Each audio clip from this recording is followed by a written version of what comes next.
The false nine, the position that creates havoc for defenders and midfielders alike. Largely played by Pep Guardiola at Manchester City, we'll take a look at how the false nine causes problems by getting in between the lines of defence and midfield.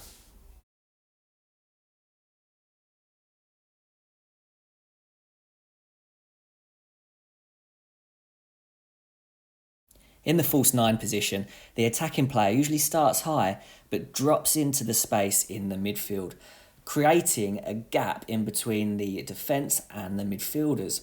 This space here allows to create an overload in the middle. So what it does, instead of making it a 3v3 in the midfield area, it's actually turning the whole game, or the whole midfield, into a 4v3 situation, outnumbering the opposition team and allowing your team to get on the ball and create more opportunities through having more numbers in the middle of the pitch. Pep will use this false nine to get his best players on the ball in areas where they can create overloads in those central parts of the pitch. Creating that overload by dropping deep is vital for that false nine, and by doing that it gives more options on the ball for the midfielders, while also creating chances and opportunities for the false nine to move into different areas of the pitch. By doing that, it can allow an overload to happen, giving the player on the ball the chance to spread it out wide or work with any of the three other midfielders playing in that central role. This extra player in the midfield will now create more possession for the team, something that a team like Manchester City regularly dominate. The more possession that they have in these central areas and the free player that they have, the more chance the team's going to move forwards with the ball, getting closer to the penalty area. Getting the team closer to goal allows these technical players like Sterling and Foden to have more chances to score. And you can see that from this season, they are doing very well so far. But the best is Kevin De Bruyne. He may not have scored so many, but his assists are absolutely fantastic. So the idea is with a false nine to create an overload and get your team further up the pitch to score more goals. To prevent this, quite often a defender will step out, putting pressure on that false nine, trying to force them back into a congested area in the middle of the pitch. However, by doing that, it drags the fullbacks into the middle, creating more width and more space outside for the wingers and the wide players to get onto the ball. The aim is to have these technical players in the middle get the ball out wide nice and quickly so that the wingers can attack the space and deliver a ball to the movement in the box.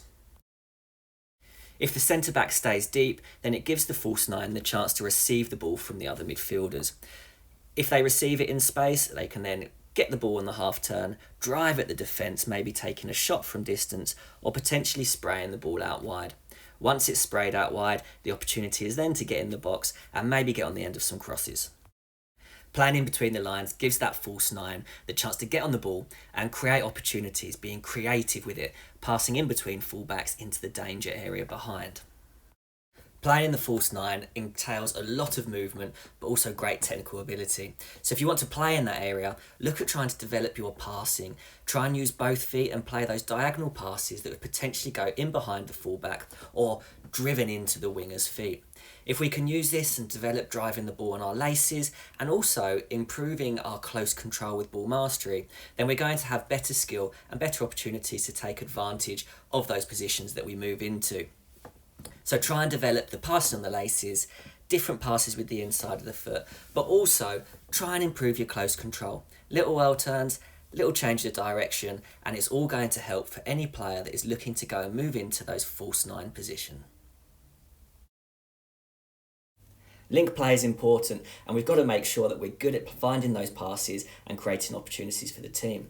But we've also got to make sure that we're good in and around the box. So with tight little touches here in this drill, we can then manipulate the ball to start getting shots away on target. So we want to work on trying to keep the ball under close control, have quick change of direction with it, manipulate it using different parts of the feet, and then shift it out the body and get a good clean strike on target.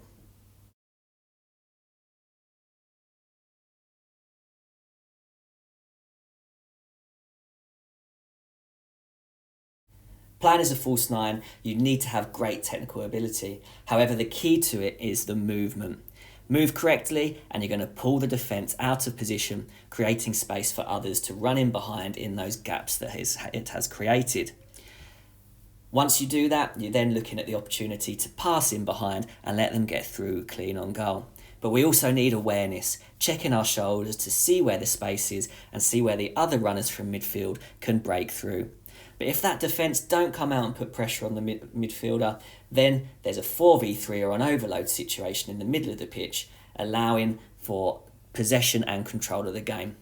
If that defender does step out, again, there's space in behind. So good movement from the number 9 creates a whole host of opportunities.